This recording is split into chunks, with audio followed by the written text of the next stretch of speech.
Doc, nakakatulong ba talaga ang magnesium sa stress and anxiety?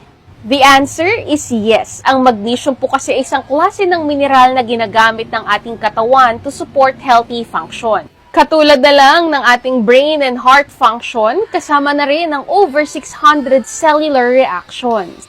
So, paano nga po ba ito nakakatulong sa ating stress and anxiety? Number 1, ang magnesium ay tumutulong i-convert ang amino acid na tryptophan into serotonin, which is a happy hormone. Ibig sabihin, mas maraming serotonin, mas mababa ang bilang ng cortisol or stress hormones.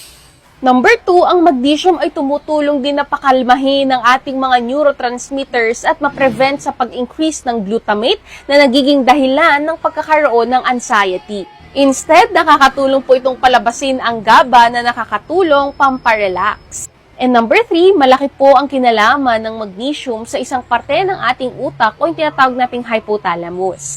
Ang magnesium ay tumutulong i-regulate ang pituitary at adrenal glands na nagbabalanse ng ating cortisol or stress hormones.